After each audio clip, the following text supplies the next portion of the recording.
We all know Ryan Gosling, right? From The Notebook to Drive to The Nice Guys to La La Land to Barbie. Dude's everywhere and he's got charisma. While he's been a household name for a while now, did you know he made a guest appearance on Nickelodeon in 1995 for one of his first acting gigs? Say what? Yeah, that's right. Nickelodeon's Are You Afraid of the Dark is an anthology series where a group of kids who call themselves the Midnight Society sit around a campfire telling scary stories. The show was a co-production between Nickelodeon and Canadian production company Cinar.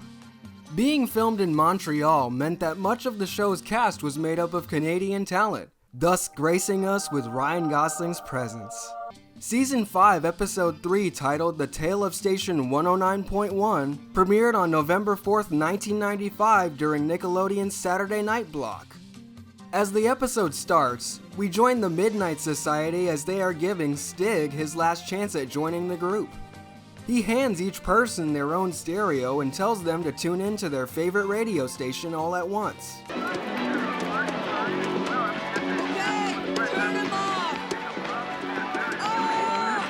Great music choices, y'all. He then tells them radio signals from beyond the grave may be hidden within the static, and begins his story. We are introduced to a boy named Chris, who has an obsession with death and the afterlife. Okay, ain't nothing wrong with being a little curious. His mom interrupts him when dinner is ready. At the table, he continues to fantasize about being buried alive and stuck in a coffin while playing with his food, much to his family's discomfort. Now, I get that people have their interests, and I don't mean to judge, but this is a little creepy, even for me. I think Ryan's face says it all here. Gosling portrays Chris's brother, Jamie. The next day, Chris decides to trap a bug in a glass jar, and Jamie suddenly walks on screen to deliver this great zinger. What a cheesehead. Not gonna lie, that genuinely got a laugh out of me. I find it so funny how close he is to the camera, and how quickly he just unexpectedly shows up. It's just comical. This is the right amount of campiness I want from a show like this. In the next scene, Jamie is working on cars at his part-time job with a guy named Sid. He talks about how his brother has been deranged since playing Capture the Flag in a graveyard with his friends. After Sid tells Jamie he should do something to snap Chris out of his obsession, he delivers this amazing display of emotion. You can just feel the gears turning in his head. Like you know he's gonna do something devious. Even as a teenager, Ryan really shined in front of the camera. Next, Jamie talks to Chris while he's playing Hangman on his computer. He tells Chris that a hearse which had just returned from a funeral arrived on the car lot that day for servicing. All you have to say is funeral and Mans is there. Chris lies down in the hearse, once again fantasizing about death, and Jamie jumpstarts the engine, startling his brother. Chris thinks the car is haunted, but then notices Jamie laughing at him. After the car is turned off, though, the radio begins tuning itself to a mysterious station. This is 109.1, radio for the dimensionally challenged.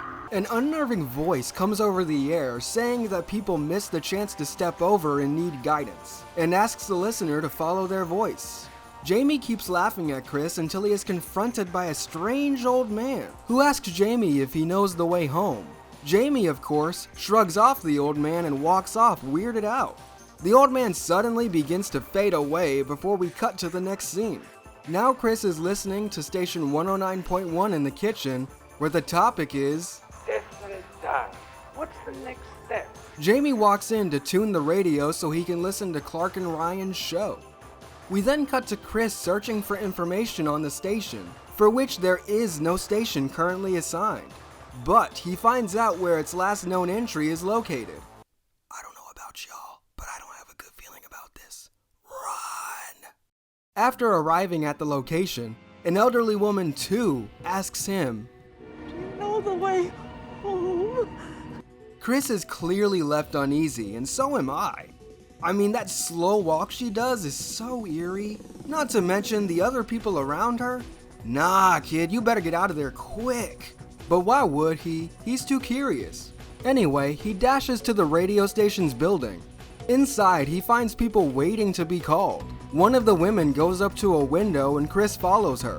When in line, he knocks on a door, being a rebel, I see, and is interrupted by Gilbert Godfrey? Nah, this is too much. Are my eyes deceiving me? Oh, he's here too? As if this episode couldn't get any better. He scolds Chris in a way that only Gilbert Gottfried can. I'm sorry, but Gilbert's voice will never lose its touch for me. It was always a treat to see him show up in something. I miss him so much. The delivery of this line right here made me laugh so loud. Look, maybe you've got an eternity, but I'm on schedule! We find out he's the DJ, named Roy, as he slaps a bracelet on Chris's wrist the second he steps into the office. Roy tells Chris that the bracelet allows for the relief of all that binds him to the physical world. He is told to wait outside to be called before being hit with this bombshell. You are going home. You're going home to the next life. Chris is confused because he's not done with his life yet. He's so young. He's just a child. When he tells Roy he heard about the show from the radio in the hearse, it is revealed that the man buried before Jamie got a hold of the car missed his chance at crossing over.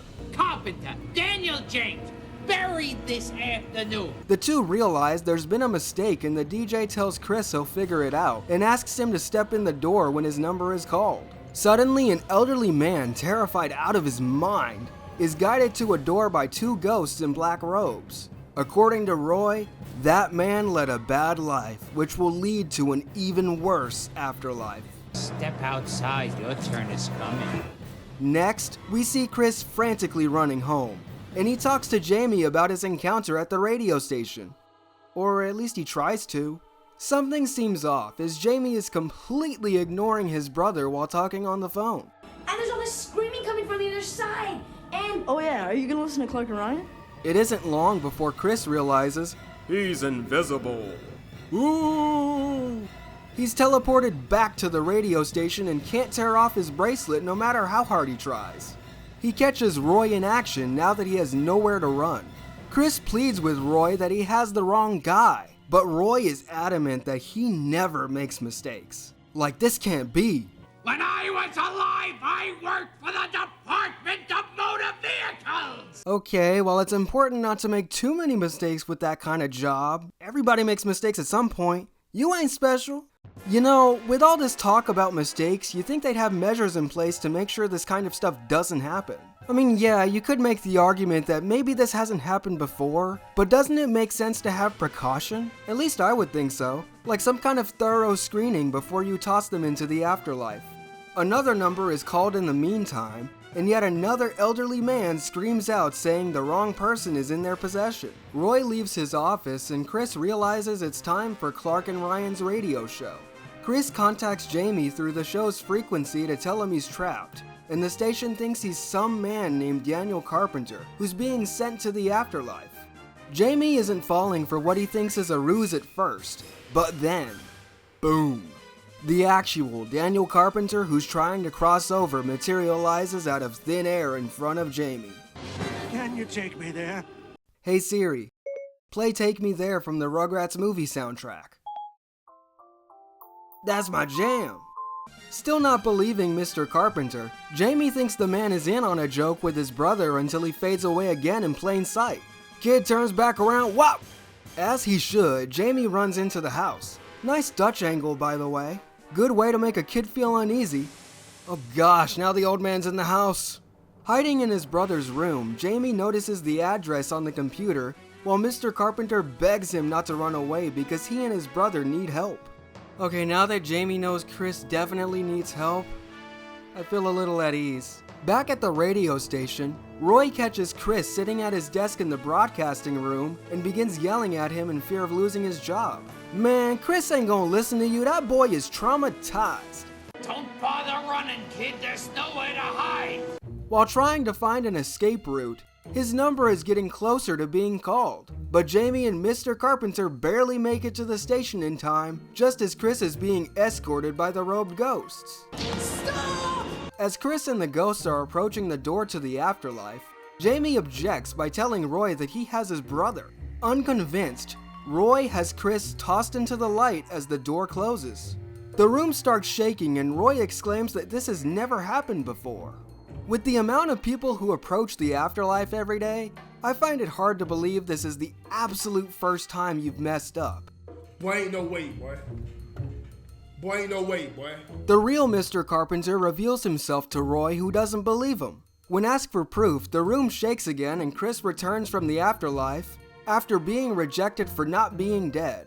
See, the young boy's got a whole life ahead of him, Roy. I was about to send an innocent young boy to his death. What, none of you ever did that before? In my best Ed impression, no. The people in charge of the afterlife want to have a discussion with Roy, to which he reluctantly accepts. In the end, Chris transfers the bracelet to Mr. Carpenter, who walks through the light in peace after Chris asks him if he's scared. Roy remarks that if you've led a good life, the afterlife is the best thing going. In the final scene of the story, Chris and Jamie are back at home playing a game of baseball. Chris is in brighter clothes. He dropped his obsession with death and is even seen opening the jar from the beginning of the episode to set the bug free. Death ain't nothing to mess with, man. It's so unpredictable. I'm just glad to see the two brothers reunited and on the same page. To cap off the episode, Stig tells the Midnight Society, So the next time you play your radio, listen close. You may just pick up a signal just for you.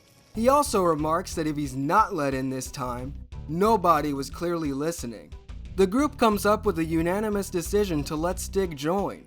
But get this, he never got the chance to tell another story before the original series ended. Whoops.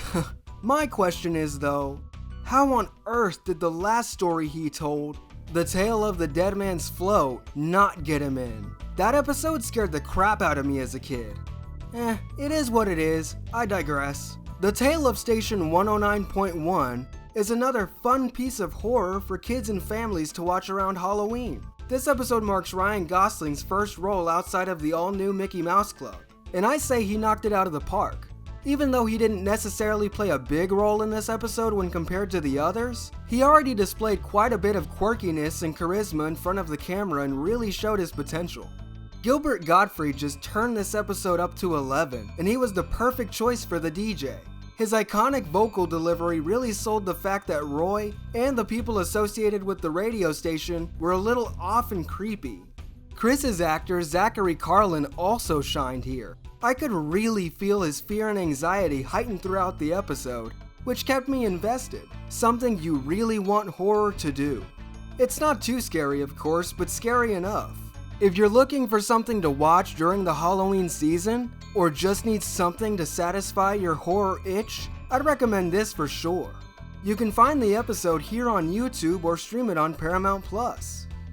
If you didn't cross over at the time of your death, then we're here to help. Don't roam the earth forever.